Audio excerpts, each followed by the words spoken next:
Hey, everybody, and welcome to the Monday edition of Moohead Radio. I'm your host, a big and furry bovine. How is everybody doing out there in Moo Moo Land? And I've got my chat room up, and maybe people are just not believing that a cow would actually be up and at 'em doing this. But I wanted to assure everybody that everything is going okay. I had my first day of physical therapy today. I'm up and sitting today. I did the halftime and postgame show lying down. But today, hey, Rox, how you doing? Just feeling okay. And got Brian with me, my equine friend. And I think I scared off Steven and Tony. I think, I basically made them shit their trousers.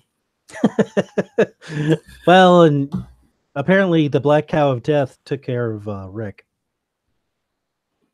Yeah, he had what a function he had to go to, right? Your guess is as good as mine. I don't know. Yeah, it seems to be. He said he had something going on. I'm not sure. Cindy Sanders says it's good to see you up. Well, ask Rox about that. I'm not sure if I'm how up I really am, but it's like, hey, here, Mr. Moohead. Oh, Steven, how you doing? I'm glad you're here. Nope. Gosh almighty, that's great. Part of the gang's all here. Yeah. Tony was upset with me after the program. He said that I was being a typical Democrat and putting words into his mouth. Yeah, I saw that. What can I tell you? I love all my viewers. All God's children got wings. I don't know what that has to do with anything, but But hey, we're winners in Cleveland.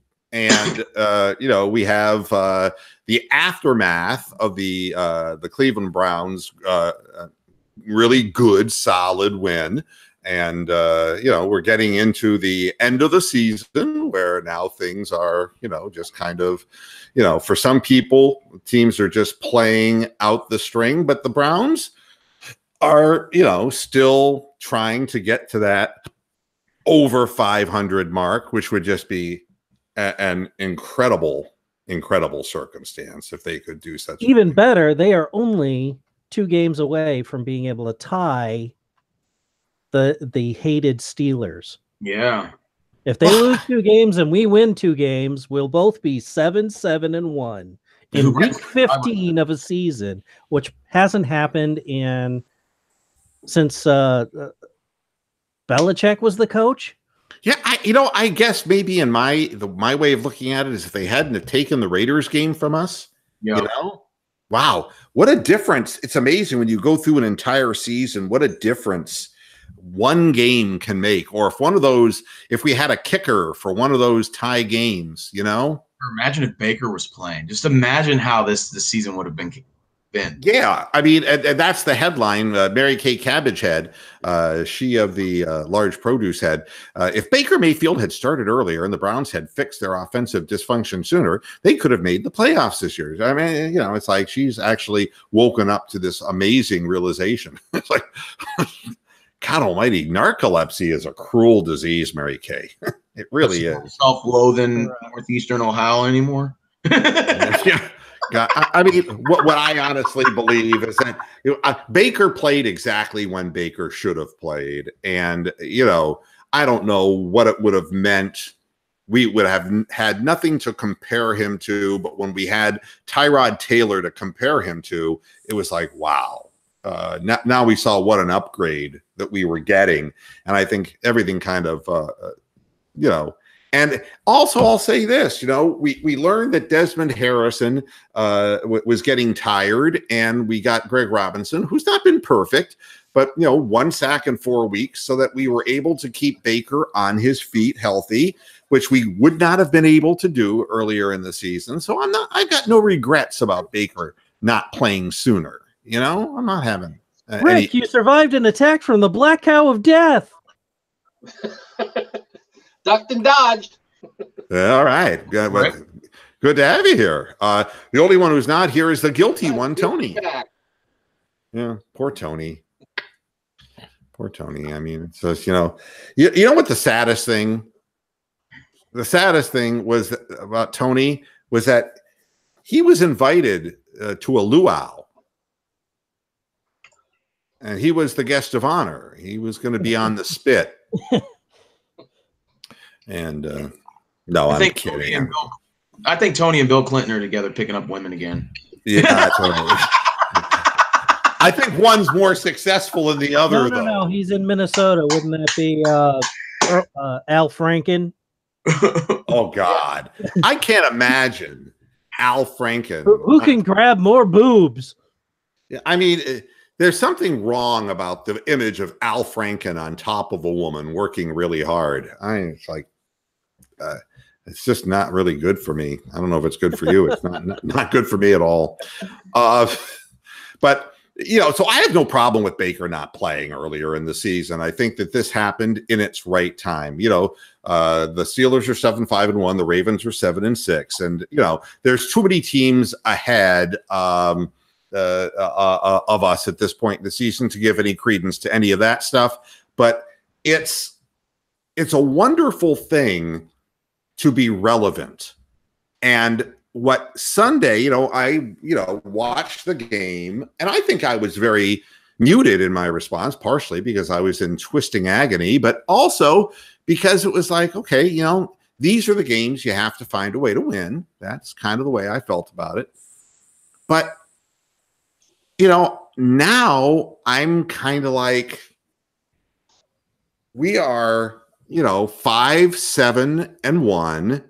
And I think we really are 6-6, you know, that would be the way I would look at it. I would look at that we're 6-6. Hey, Mr. I was going to ask you, Ward didn't have a concussion, did he? Yes. Yeah. He's in concussion protocol. Yeah. Okay. I wanted to ask you a question and related to that. Does the concussion protocol make any sense to you? I saw Ezekiel Elliott doing concussion protocol the other day against the Eagles. He takes the helmet off. You know, that NFL guy is behind him, patting his back, telling him, can you move your head this way? Can you move your head this way? Can you move it backwards? He's like, yes, yes, and yes. He's like, okay. And then 5 seconds later, he gets his helmet back. And I'm like, what was that all about? No, it's the hokey pokey. You put your left foot in, you put your left foot out. Yeah. I think that it's an absolutely ridiculous thing. And I think anybody who ends up with getting hit and being dragged off the field because, you know, and they had a number of them this weekend where you could see the players were dinged up and they were trying to clear their heads. The second that anybody shows any sign of clearing cobwebs in the head, they should be removed from the game. I don't think that a little, you know, goofy neurological sideline thing is it's not necessary, in my opinion. What are you laughing at? Because he tells Ezekiel Elliott, he grabs his head and twists it, and I'm watching him because they're showing it on the game, and he goes, twist your head this way, and he goes, look up, look down. He goes, okay, I'm going to put your hand on your back, and he goes, he pushes his head back, he goes, all right, he's good to go. And I'm like, dude, what the fuck was that? Well, yeah, if you're having trouble getting off the field. Actually, I think he was testing if he had any kind of a tingle going down one of his arms. I think he was testing the neck. I don't think that's not part of the concussion protocol. They take him into the blue tent for the concussions. Yeah, and you have to count backwards and oh god, there's like 7 different mental things that they have to do. Plus, they have to recite their name, the street that they. Do you think Donald Trump could pass that test? Well, I don't know. He has 160 IQ. Well, I have concerns about people with claiming to have IQs that high. You know, those are the types of people you find out that they're eating their own feces because they find that it's more nutritious. I don't know, but the Browns, the decimal point. Yeah, at 5-7-1, we're relevant. And you know what this game meant to me coming out of it on a Monday is that, you know, they had lost 4 games in a row, and this was an opportunity. They were 1-5 on the road, and we could make them 1-6 on the road. and they really were at death's door, doubting themselves. And we didn't play the weak sister, man. We took them down, and we are relevant every week we play now. And that is why Baker Mayfield is telling people in Cleveland, would you come to the stadium? You know, it's like, we understand that you're not happy with Jimmy Haslam. We understand that you know how to spell. We understand that you would not cheat people out of rebate checks. We know that it's cold outside, but in the end, you got to be get your butts parked, and but it's all going to happen next year. It's just like when you saw the Cleveland Indians back in, what was it, 94? Is that when they really, when they had the shortened season, and, and people started realizing, oh my God, Jim Thome is good, and Carlos Baerga is good, and Sandy Alomar is good, and Kenny Lofton's good. And that's when the streak started. People said it's a must see. You go to the stadium, you've got to watch this. Baker is going to breathe life into the organization to make sure that there are always going to be a real 65,000+ people in that stadium, not just a fictitious number where some corporate entity bought out the last 15,000 tickets, but it will be a real rockin' 65,000+ people. And that's the greatest thing that I can say, is that I honestly cannot predict what's going to happen from week to week. In the last God knows how many years, I was able to. I said, we're going to lose. We're going to lose. We're going to lose by more than 2 touchdowns. And now it's like you get this feeling that, wow, if Baker is really feeling dangerous, we could get up on anybody. Right now, the Cleveland Browns are kind of a scary team. I mean, if the Browns squeaked their way into the playoff, they'd be a scary team because there's so much mediocrity in the NFL. I think it'd be really dangerous. Relevance,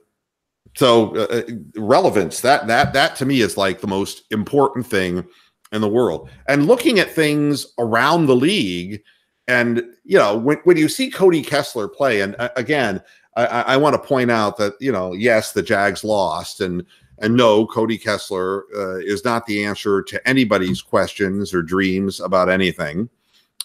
He sucks. He has no arm strength, and he's slow-footed, and he's not escapable. He's the exact same guy that he was playing in Cleveland. We know bad quarterbacks, and this is not to rap Kessler. I'm not trying to be rude to him at all. Not at all. But there's a big difference, a really big difference between a real quarterback and the jokers that we've been dealing with in the years past. Huge. And did you see that Raplesberger had a rib injury, and they did not bring in the that Mason kid that they drafted? Not ready, huh? They gave number 5 the fill-in role. Yeah, I mean, Mason Rudolph didn't even play, I don't think. You're talking about Joshua Dobbs, right? Yeah, Dobbs got the from call on. Yeah. Yeah. From Best Impact is saying, if the Steelers lose to the Bengals, we will win the conference. Well, we have to win out, so let's not get ahead of ourselves here. That's why I said one game at a time. Yeah, and Jake Miller's beginning to understand how a cow reigns supreme, already sitting up. What a trooper. Well, it's either that or lay down, and I always got pissed off that my Browns laid down. I ain't going to lay down. Derek is studying.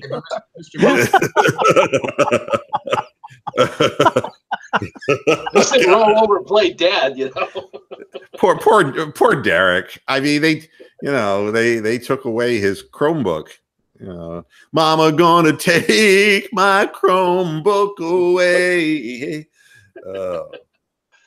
That's sad. Yeah. No, I was going to ask you, what did you thought of Mike Tomlin as head coach? Do you think he's overrated? Because a lot of people say he is.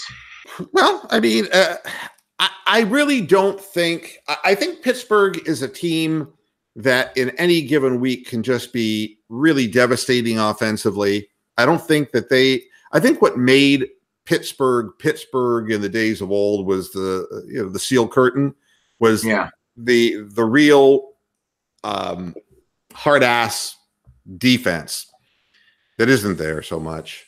And or the Blitzburg defense of the early 2000s. Right. And when they had Polamalu and some of those guys.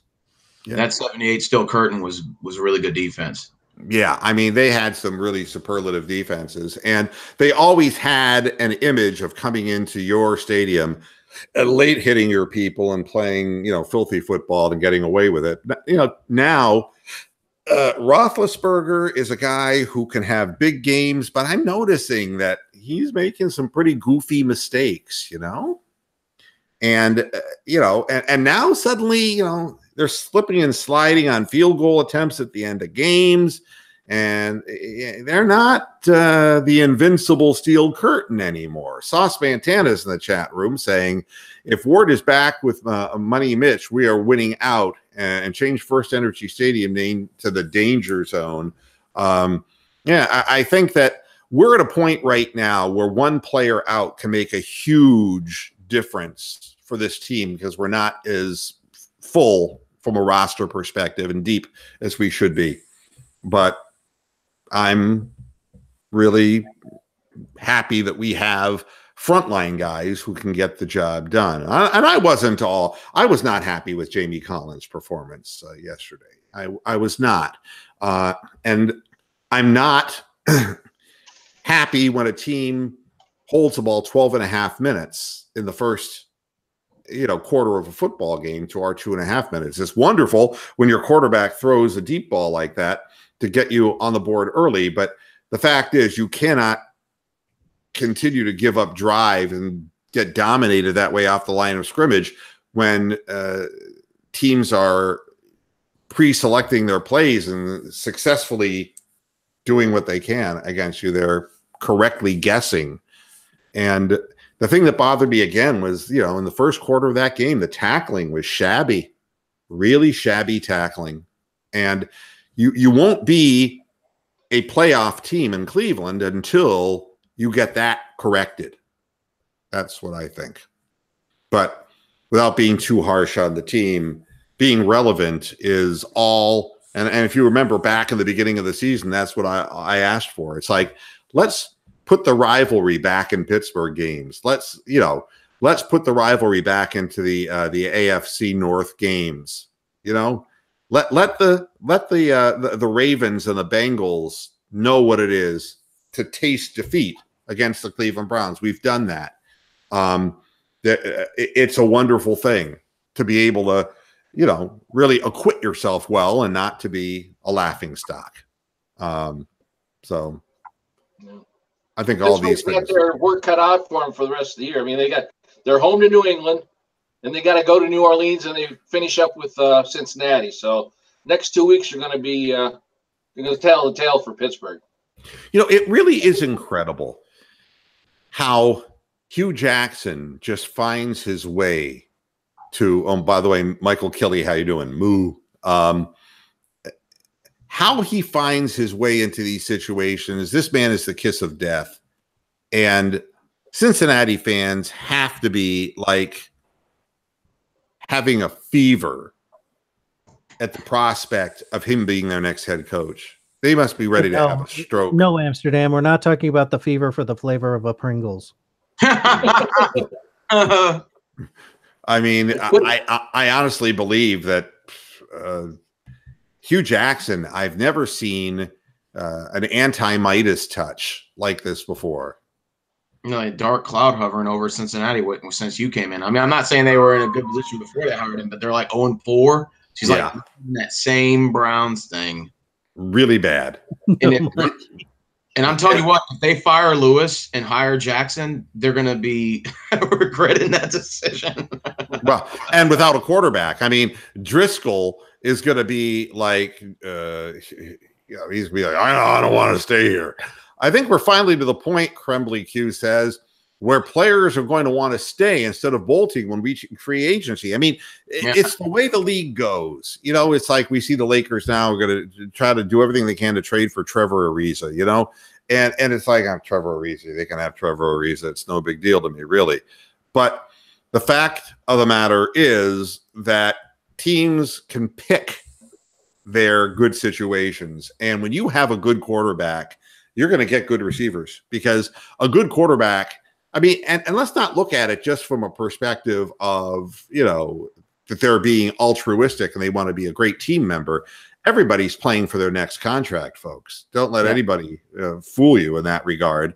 And, you know, if you have Baker Mayfield throwing you the football, it's going to be accurate. You're going to catch more balls, and it's going to mean a much bigger next contract for you. So, yeah, you're going to have a lot of people who want to come. And you guys are low on cap space, right? Y'all are low on the cap space, so you can sign like some big marquee free agents, right? You're going to have a pick of some people that you can take. Brittany Holland is saying hi, Stephen. You are a stud, Stephen. I know. You attract all the female viewers. What's up with that? Is there something I don't know about? Oh, no. I guess I'm just a new chick magnet. Oh, okay. I was going to say, man, maybe that's why you're doing the After Dark show. Ooh, kind of interesting. Well, he's the chick magnet, and Tony would be the refrigerator magnet. Yeah, I mean, and look at Steven. He's, you know, Rico suaving his way. Hey, beautiful. Yeah. Sounds like the guy in the Mr. Microphone. Hey, beautiful. We'll be back to pick you up later. I guess I'm the Bill Clinton of this hangout. Yeah, I guess. Oh, God. As long as you're not the John Wayne Gacy of the. Isn't that how Bill Clinton does? Just keep the cigars out of the picture, okay? I was thinking John Wayne Gacy singing "I Fall to Pieces" in karaoke. There's something really wrong with the entire. Something really wrong with the whole thing. So no Mary Kay. If Baker had played sooner, that's not a reasonable take. So stop it. Just stop it right there. Well, and here's the other thing on that. Baker Mayfield earlier in the season, I think they asked him after one of the wins if he had been ready to play during week 1, and he said no. That's right. Oh, I didn't know that. Well, I mean, I think that he was far enough behind that he wasn't going to be able to just plug it right in and go. So I think that things worked out the best possible way that they could. You know, it's interesting, this headline, you know, Michigan keeps Harbaugh, but loses the top player in its 2019 recruiting class. You know, I think this is interesting. You know, that's like a headline that says, you know, man keeps, you know, chlamydia, but you know, it's like, if I'm Michigan, keeping Jim Harbaugh is not a real good thing. Okay. That's not a real good thing. I mean, if his style of coaching hasn't gotten them over the hurdle yet, it isn't going to. All right. I guess I'm just looking at that headline. I'm saying, you know, Michigan keeping Jim Harbaugh. It's like, please. And as far as can the Browns win their final 3 games and get into the playoffs, you know, dare to dream. There's nothing wrong to dream about it. But what I notice more and more is that Baker is just more and more comfortable in the surroundings that he's in. And I think winning in Denver is going to be the big calling. I mean, if they win in Denver, then who knows? I guess the sky's the limit, right? That's a hard place to play. It's like playing in Seattle. That is a hard place to play. It just is. And Mr. Moohead, regardless if Browns make the playoffs or not, even if they end up with an 8-7-1 record, that just it speaks volumes for what you would be. It would make you more enticed to what you'd be looking for next year. Makes you that more excited. Well, yeah, I think that, you know, somebody was talking to me about the program, 15 years of doing this, of being, you know, an also-ran organization and never winning anything. And, you know, in the last 2 years, the viewership of this program has really, since the going on YouTube Live, has really helped the program. And for me, I'm just a small little broadcasting guy, and if I get 1,000 to 1,500 views, that's a lot for me. Okay, there are people who get millions of views, obviously, but I can honestly see that with what we do here, if the Browns are consistently with Baker at the helm, I honestly believe that, we could easily have 10,000 people watching this program because people love a winner, Yeah. Reach. So, and that's going to make things, it's just like, what my buddy Ben Starcher over at the realcavsfans.com forums found out. LeBron coming back was like a renaissance for his and it's not that his website ever was diminished anyway, but it got this massive resurgence because LeBron had come back. That's kind of how it is. And there will be a big resurgence in interest, not just in my podcast, but in all, in all of the different Northeast Ohio, Cleveland Browns sports podcasts.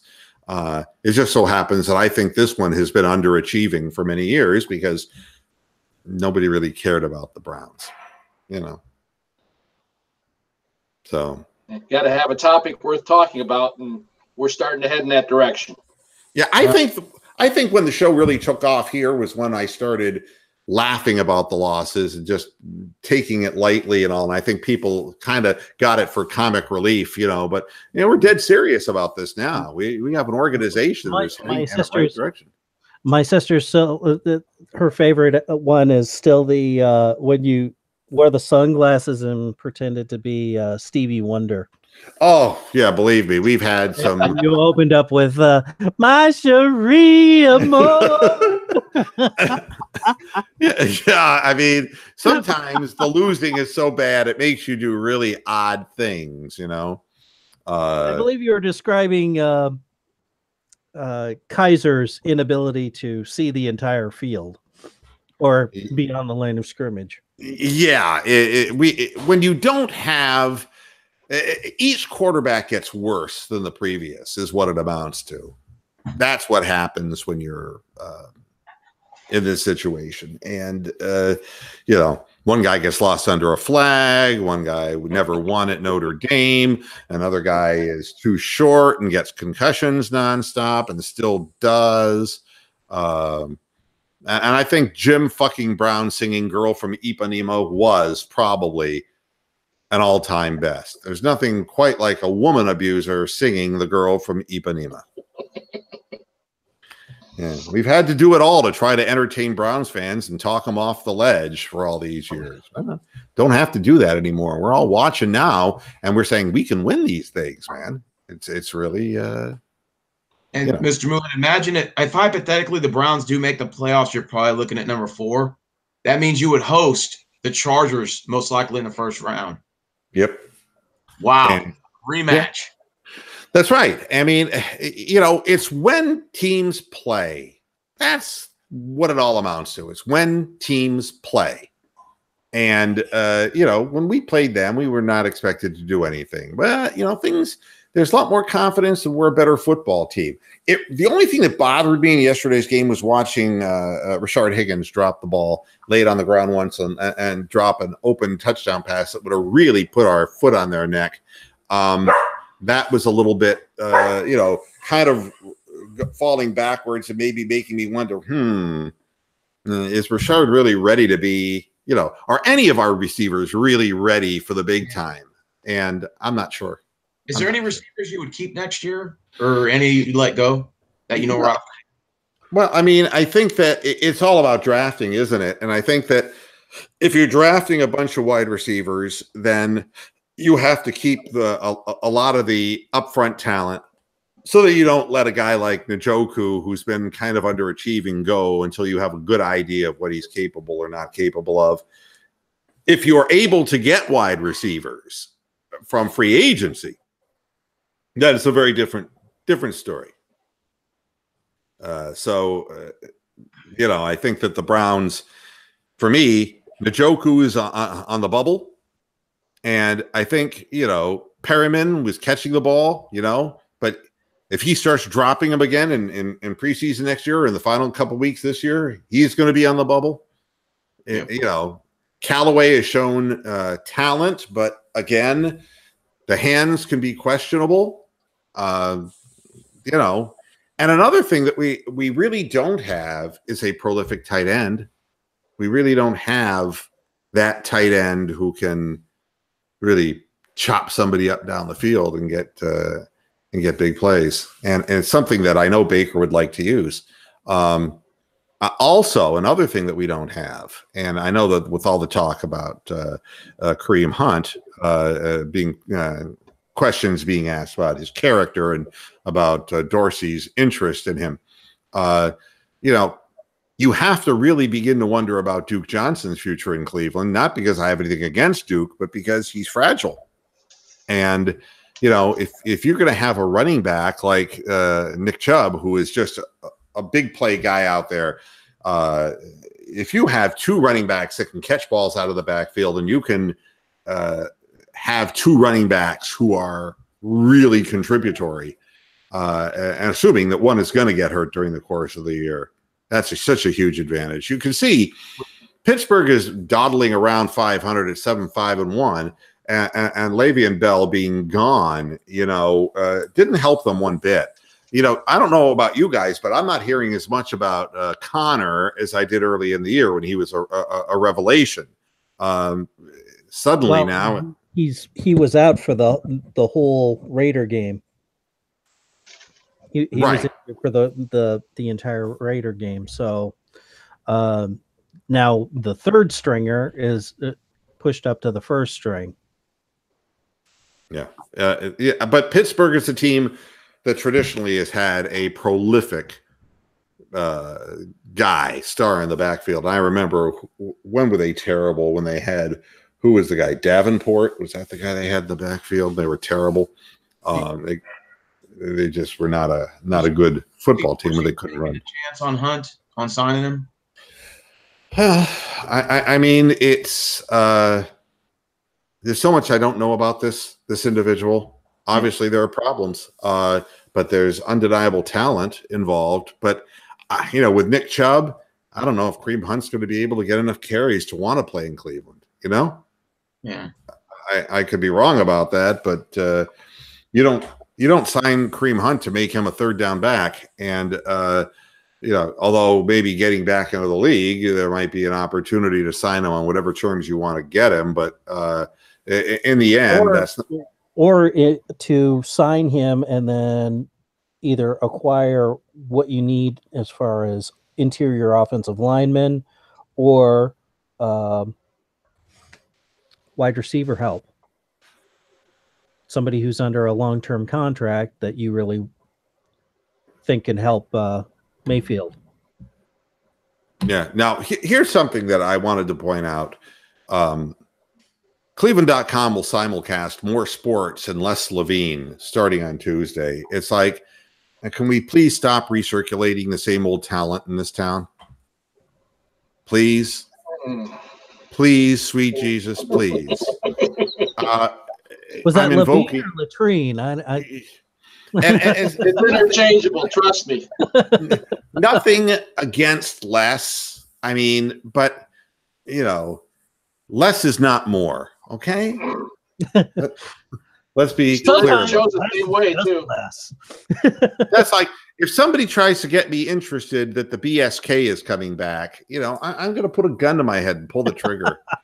I mean, it's like, you gotta, and look, the fact that Derek's parents took his Chromebook away, he might be the next great sports broadcaster in Cleveland. You got to give a new generation of people an opportunity rather than just recycling the same people. Same thing with head coaches and all of this shit. Yeah, merry go round. Yeah, give people a chance, The same coach for like 40 years and like 20 different teams, Yeah.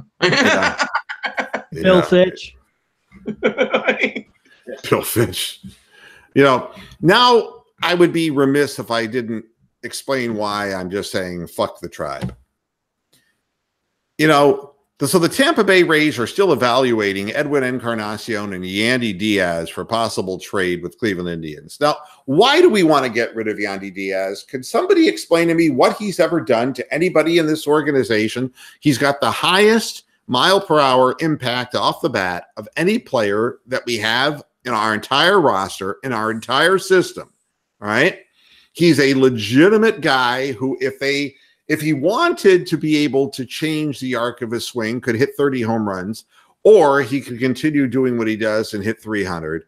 All I'm hearing about is the Indians trading, the Indians trading, the Indians trading. Oh, it's Kluber. You know, we're not going to hold on to Kluber. We're not going to hold. You know, we're going to hold on to Carrasco. You know, we're not going to hold on to Bauer. You know, we're going to keep the old guy who's going to be 36 by the time his contract's over. We're going to let Bauer go when he's coming into his prime.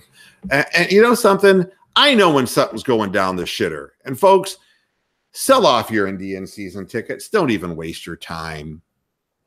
Don't even waste your time. I mean, you don't have to make these changes now when the other teams in your division are not that good. I mean, listen to Paul Hoynes. Paul Hoynes. Here's my perfect Cleveland Indians 25-man roster for 2019. All right. Oh, boy. Yeah, I mean, this is, you know. 23 of them are Jason Kipnis. What the fuck? Yeah, exactly. They cloned him. Here we go. I've traded Trevor Bauer to the Phillies for right-hander Zach Eflin and Adonis Medina, and left-hander Jojo Romero. Eflin will take Bauer's spot in the rotation.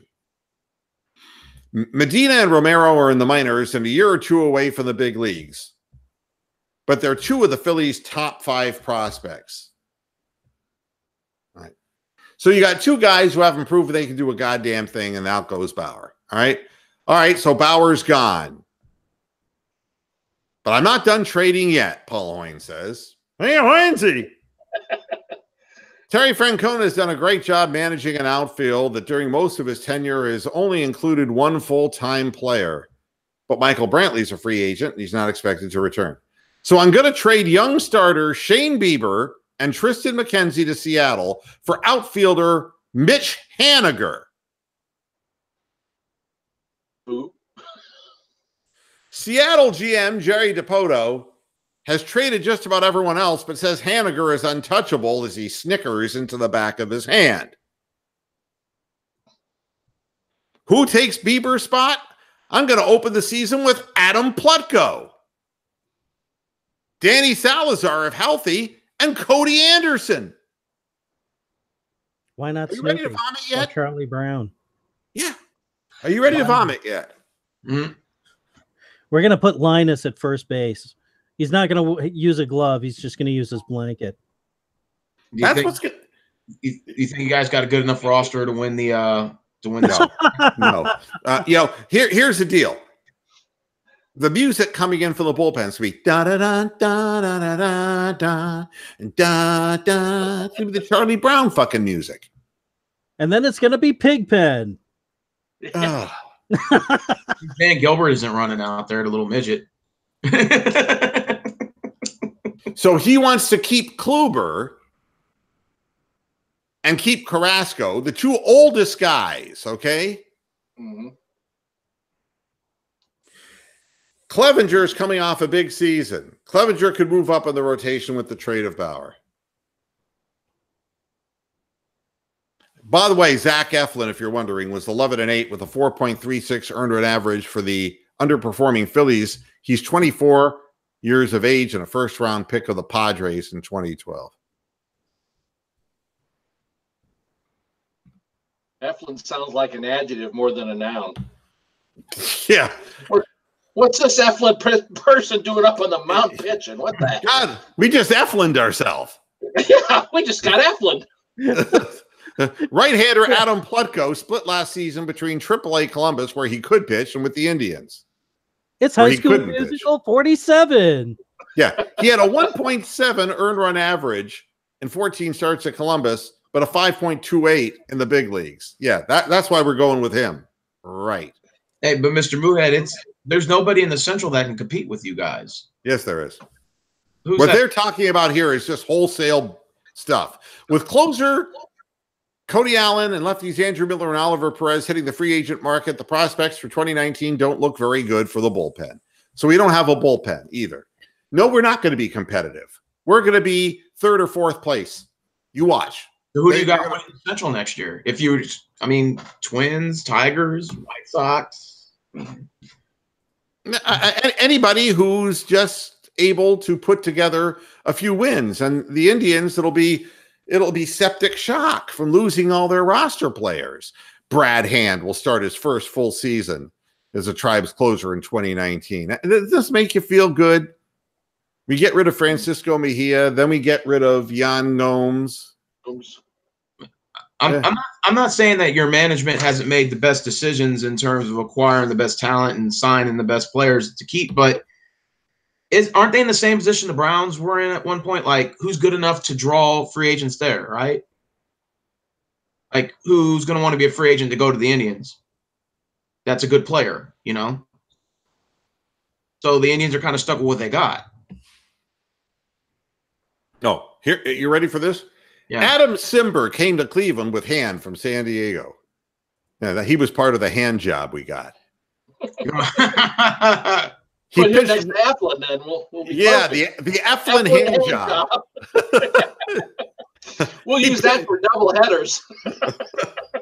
He pitched well for the Padres, but had some trouble adjusting to the AL. Yeah, just a little. Yeah, he stays, of course, because he blows monkey chunks. Dan Otero looking to bounce back from what? And now we're still talking about Tyler fucking Olson. All right. So this is all of what our friend Hoinsey would do. Now Joe Noga, what my ideal Indians 25-man roster looks like. Indians get outfielder Yasiel Puig, outfielder Alex Verdugo, and left-handed pitcher Alex Wood. The Dodgers got Corey Kluber and infielder Yu Chang. Everybody Yu Chang tonight. Eflin Yu Chang.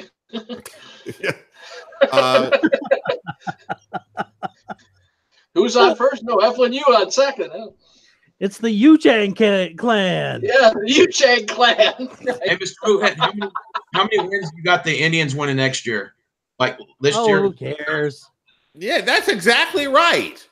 When you're It's like trading 70, off your whole team, who cares? Wins. Yeah. With what little free agent money, you know what I'm realizing? Steven is like one of those guys who is like a stat geek guy. But, you know, it doesn't matter because you're going from being a winning organization to a losing organization, you know? So who really cares? You know, here's what Joe Noga is saying. The Indians would do well to sign St. Louis reliever Bud Norris, who's 34 years old. I feel like? I feel like Bruce Brennan. I don't know why I keep reading this. I love when you keep mentioning him. Who in the fuck is Joe Noga? Who is he? He wants Bud Norris. I'm sure he wants him in the worst possible way. I had a guy in prison with me in West Virginia who wanted me in the worst possible way.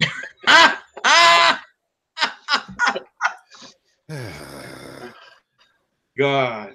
I know. I mean, so he wants Carrasco too, because Carrasco said he wants to remain an Indian. Yeah. Alex Wood. We got to hope that he gets his all-star form back of 2017. Yeah. And sets himself up for a big free agent payday that we can't afford in 2020. This is what the Indians are hoping for, folks. Do you remember the last time we did that? Who was the guy? Help me with this, Rick. The guy who was the young phenom pitcher for the Tampa Bay Rays. And he ended up in like independent ball because he lost his windup. He was like a 98-mile-an-hour hurler, and he lost all of his velocity. That Dontrell guy? No. Dontrell Willis? No. I used to like Dontrell Willis. He was badass. Somebody help me here. It was he was, I want to say, a left-handed pitcher, Scott Kazmir. That's right. Yeah. That's right. I The mean, cashmere sweater. yeah, the one time it worked, for the Indians, one time, and it just so happened Mickey Callaway, right? Go figure. But that strategy doesn't work. This, and then sure enough, he finds his form. We lose him, and that's the end of that. Yeah. So I guess we're just going to sit back and watch the Yankees, Red Sox, ALCS. No, you will. You'll be watching that, Stephen. And you'll be talking about it after dark. Because I sure as hell won't give a shit about it. I mean, no, really. I mean, what my ideal Cleveland Indians roster looks like. Sounds like it's just subtraction by subtraction. That's what it is. It's nothing. It's nothing at all. Nothing from nothing leaves nothing. Yeah. Wow. You know how that there's no real sports news to talk about. Super friends for life. What healed LeBron and Wade after their breakup? Who the fuck cares about this? Yeah, it's tonight's their last meeting. They're playing against each other, so I guess this is Wade's final year. Fine. That's just God. And to trade tennis shoes, kiss each other, and go home. What? I got no. Here's another headline. Rondo returns slowed as fluid drained from hand. Usually, Rondo drains fluid with his hand. Somebody please help me with these. God, Sounds like he needs Brad Hand to help him. There's an Eflin hand job for you. Little fluid problem there, Rondo? Here, let me introduce you to Brad Hand. I think he can help you. And then here's this. This is what we love. Bill Belichick points finger at himself, explains call to use Rob Gronkowski. Let's get this. New England Patriots coach Bill Belichick pointed the finger at himself for the team's uncharacteristic breakdown on the Dolphins' game-ending 69-yard touchdown, among other struggles, while explaining his decision to put tight end Rob Gronkowski on the field in place of Devin McCourty in the Hail Mary package. It starts with me. We have to play better situational football. We'll work to try to achieve that, Belichick said. As for why Gronkowski was on the field, Bellyache said it would be his ability to play the deep, long throw. And is there a quarterback on the Miami team that can throw the ball 69 yards? The answer is no. No. Belichick hit 50. Unbelievable. Belichick added that he never considered putting a regular defensive package on the field instead of the Hail Mary unit. So basically what he's saying is, I take responsibility, but, it was kind of, Gronkowski being out there. Bill Belichick is a sack of shit. Why bring up Gronkowski's name? When it's on you, it's on you. Mr. Wood, do you think the Patriots had sort of a Steelers approach to you guys in week one? Same old Browns, same old Dolphins look in that last play? In that final? They shouldn't have had to. They've been losing, 5 out of their last 6 games they've lost in Miami. They shouldn't look past that just because they're playing Pittsburgh next week. Well, it was just like watching LeBron fail again in San Antonio. Do you know how many times we watched that in Cleveland? Over and over. He just can't play there. He just can't play there. Yep. Like Big Ben's like 0-5 in Oakland. Yeah. I mean, go figure. It doesn't make sense to me either. But, Oakland could literally be 0-14, and the Steelers could be like, 10-4, and Roethlisberger will still lose in Oakland. I don't know. Go figure. I'm just thrilled that the Browns are, one more week, one more win, and I want to see us go in and play. And Mile High is tough because of obviously you're playing on fumes. You have light air up there. It's going to be a challenge for Myles Garrett. It's going to be a challenge for the organization to rotate the right guys in and out of the field. And it's not going to help that our it was nice to see our drunken field goal kicker showed back up again. That guy is just somebody has to explain to me why he kicks the ball dead square in the middle of the ball and just shanks it and hits knuckleballs. I don't understand. He doesn't look like somebody who knows how to kick to me. Maybe he needs golfing lessons. Yeah, his kicks look great, except that the one out of every 4 of them is just struck in such a poor way it has no chance, and it has a good chance of being blocked and going back the other way. It's really strange. Never seen anybody quite like that before. But Tony the Calf is saying, what's the Hangout link? The Hangout link only works after dark, Tony. So Tony wants it. Okay, Tony, wait a sec. Let me get you the link. Let me get you the link real quick, because I can't be here for too much longer, because hey, I'm staying up doing this, and I've got people looking out for my health, and I got some real dear friends who are looking out after my health here. And Mr. Boulay, you did mention, you said you lost a couple of friends that you had on the show, like just years ago. Yeah. Wow. Yeah. I mean, it's a the thing that makes this show special to me is Vince Martini was a guy who I became quite friendly with, and we never met face to face. He was from Youngstown, and Vince was a comic relief on the show. He played the fool on the show, but he was such a nice man. And he passed away of an embolism on the weekend that I was traveling up to Vermont, and I was trying to reach him, and I couldn't reach him. That hurt a hell of a lot. We've had a number of people, and of course Leroy, my show host for a number of years, and my program director in Flint, Michigan, passed away from, he had cavernous angioma issues, which is a brain condition that robbed him, with brain surgery, of his ability to speak properly. It was, and he ended up having Lee was like 2 years ago. Vince was a number of years ago. And, there are other people who have, Rick Maxwell, another guy who, Maxie was a funny guy, and he passed on, and, things, sometimes I think the people who I never meet in my life have a very strong impact on me. Okay. Yeah, I feel that way too. And that's the one good thing I can say about the internet, is that it's a wonderful thing that can bring people together, not just bring people apart. So I thought that was, we've had a lot of opportunities through the years to meet people. Yeah.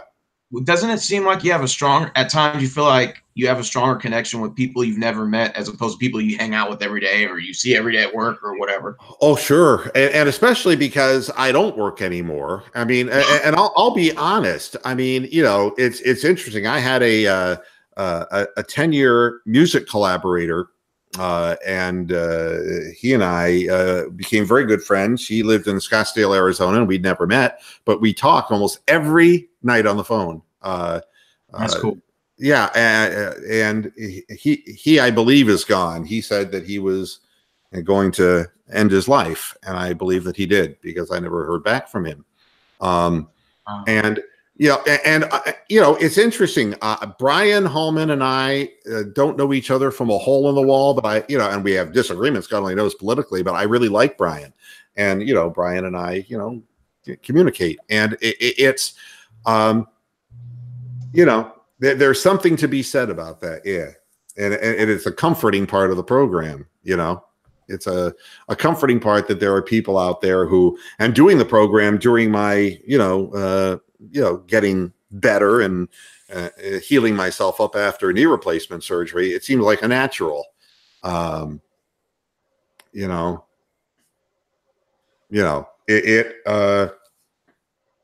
share some of my life with some of the people, and everybody, I think everybody's the better for it. Hey, Mr. Ruda, do you remember the first job you ever got as radio broadcasting, like the first gig you ever gotten? What do you mean, do I remember it? What do you think, I have Alzheimer's disease? What kind of question is that? How old were you? His knee. Can I ask you a question, Brian? Do you remember the first time you jerked off? Probably yes. Okay.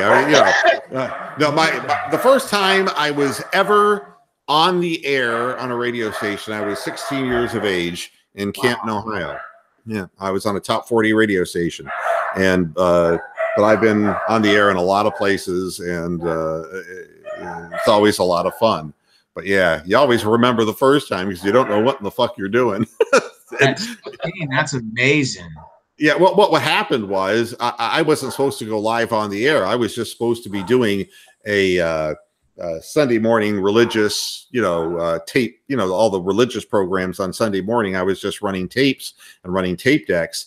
But the guy who was supposed to come in and start out the top 40 programming for the day, he had a last minute situation, and I had to go on the air. 16. You grow hair on your chest quick in that business, and boy, did I suck. And I think that, and it's true. Bronk and I go back way many years from this show. I mean, I had no knowledge of one another prior to the program, so it's fun. It's I wouldn't trade this show for anything. I really wouldn't, because it's I wouldn't trade the people that I've gotten to know on the internet. And it's not just on the show. I've met other people on the internet who are very important to me in different ways in my life. So it's a great thing. Great thing. I guess Tony didn't decide to join in, did he? I'm right here. Right now. Oh, I'm sorry, Tony. How you doing, buddy? Hey. Speaking of important people to this show. Yeah. No, you were 16, weren't you? You were 16. I was fucking 12. You were 12, really? Yeah, I was 12, 13 when I first started listening to you in 2003. Wow. My goodness. Yeah. And do you remember I'm the oldest listener that's still here. What was it? The TPR radio network or the TPS radio with Cherry? Yeah. Was it Cherry or no, Ray Garcia? Wow. Yeah, I was on a network, and do you remember the young kid who was doing a show also, Tony? Oh fuck, what was his name? On TPSR, I forget his name. Max Rosenberg. Yeah, he was a Jewish kid. Yeah, Jewish kid. I haven't spoken to him since 2003. Yeah, dead, alive, buried. Yeah, you wonder what happened to the people, but yeah, the TPSR radio network was. At first, I had a bad falling out with those people, but you know that he and I ended up becoming good friends. And again, that's what this is all about. Because back then, everybody was competing with everybody, and I just didn't want to be competing with people. He's like some big shot for Yahoo Sports now or something like that. Yeah, I saw that. Yeah, and he and I were writing back and forth and laughing about the good old days. It's great to see people moving forward in their field of endeavor. To me, that's the real fun, the fun part of it. So just it's been fun. And but I didn't realize you were that young. How old are you now, Tony? I'm 28. I just turned it last Wednesday. Watching you grow up. That's amazing. Yeah, I look like I've grown up. Fuck, now I went from this little fucking punk fucking 13-year-old to now I'm a supervisor for the most successful airline in the fucking world. It's crazy. Wow. Yeah, and it is. And we, it was funny when Lenny the Cow, who was another, Lenny the Cow. Lenny is one of my favorite guys. Yeah. Joe Walter is his name, and he got married and settled down and has family. And what a good young man. And he helped out with the show for a number of years and moved on to a real life afterwards. And these are relationships you can't replace. So there's nothing wrong with making new friends every day. You got guys like Rick and Steve and Brian are good people, and Well, that's the thing. I mean, these are new fellas. I mean, Brian is new, and Rick is new, and Steven's new, and it's an opportunity to continue to meet people, and the people who are in the chat room who have been, Jeff and Bama, who's been, in my chat room for so many years, and Bronk, who participates on the panel sometimes. Bronk's been around since almost I have, right? Yeah, Bronk up there, yeah. Yeah, so I mean, it really is an amazing thing to kind of, I don't know, it's fun just to keep up on people's lives. So I'm lucky that way. Right. So, yeah. Anything you wanted to mention, Tony, before we get out of here? I held it up for you. I wanted to stop by and say hi, and come in, little shameless self promotion. Me and Steven and Brian are going to be doing kind of a once a week thing. You know, I have such a hell of a work schedule. I work 10 hours a day, 6 days a week. So it's whenever I get a day off, I just like to relax and unwind and, you know, fly somewhere for the fucking day and get the hell out of here. But, you know, I'm going to sit down and, you know, kind of plan a date with Steven and Brian. I'm not going to call it Moohead After Dark. That was just something I came up with sitting in I the understand. airport. I would just get flipping you shit about it. You know, the thing is that you tell me what you're doing, and I'd be more than happy. Just like we used to have a Moohead Radio Network where we actually had, you know, What the Buck and, you know, other sports franchises had podcasts, and I was actually providing streaming for them. It's, to me, this is the open voice of the internet, is the free of charge way. This is not The Athletic or anything like that. Not a money-making proposal. This is just fun, and I think everybody should have equal access to it, and fans should have voices.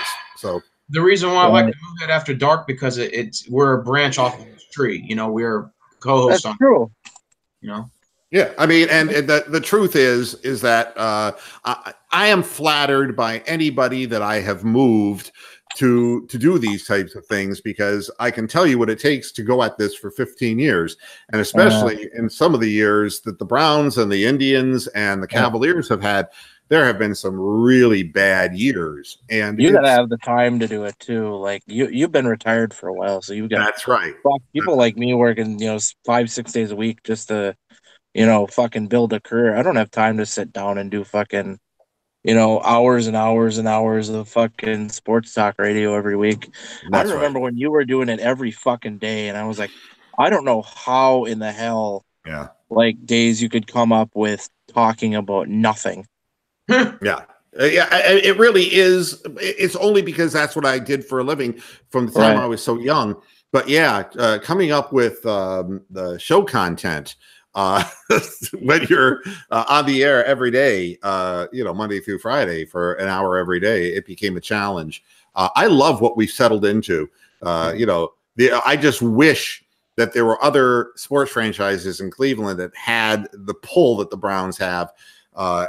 You know, where we have 16 games in a season, and we can really concentrate on the halftime, the post game, the aftermath of the game. Because you can't do that for 82 NBA games. You just can't do it. The Browns have that charm where it's like, oh, they've been just the shit stain of the fucking league for almost 20 years now, that you get people that aren't even from Cleveland that tune in just because, you know, they want to see the Browns and they're interested in the Browns. The fucking Indians have won. You know, the Cavs have been, this was the first year that they're probably going to lose, you know, significantly, other than the couple of years LeBron was gone, but they've had that transcendent superstar that made them top contender. The Browns are a good team. I wouldn't say they're elite, you know, top of the fucking league, but this is the first time we've seen that since Bernie Kosar was quarterback. Like, even in the early 90s, those teams were terrible. Yeah, I mean, it's the news thing. There was one good year with Testicle Verdi at the end of what we thought was the end of his career, but it was just the end of the Browns. Yeah. All right, guys, I've done my full hour plus here, and I think it's time for me to move on into obscurity. But guys, you know how much I appreciate you joining me on the program. We'll be back again come Friday to talk about this Denver game coming up. It's going to be a big one, and we'll do all the pregame analysis that you need. Thanks a lot, guys. We're gonna do a Moohead After Dark Saturday night. I'm not doing anything. I get up at 8, so I'll be able to watch the whole game. And forward me the info. Even if you don't go, Moo, we'll be around doing a post game show. So good. And Tony, can you tell them how to find your channel, Tony Appstar? I put it in the Hangout. I'm gonna create a whole different channel in the next couple of days in my a little bit of free time here. So no, I'm not. It's it's gonna be like kind of like a Moohead After Dark channel kind of thing. I'm not gonna go to my personal channel. So, but Moohead, if you do a show after dark, are we still gonna have an After Dark channel, even though Mr. Moohead's doing a post game show? I'm not gonna be doing any more than what I'm currently doing, because I've kind of trying to balance out my life anyway, and I don't want to take on more broadcast responsibility. But no, I'm just saying, if you did your post game show after the Browns game, are we still going to do an After Dark show after that? I mean, with the panel, like with yes, me. sir. You're allowed to do whatever you want to do. Okay. Absolutely. That's my plan, Steven. Okay, all right. Just asking. All right, Yep. guys, thanks a lot for tuning in. I appreciate it. And we'll be back again on Friday. Brian, thanks as always. Rick, thanks. Steven, thanks. Not one more question, Steven. You're going to have to finally wait. Hold on until Friday, Steven. Until next time, hasta la vista, past your heads. Good night.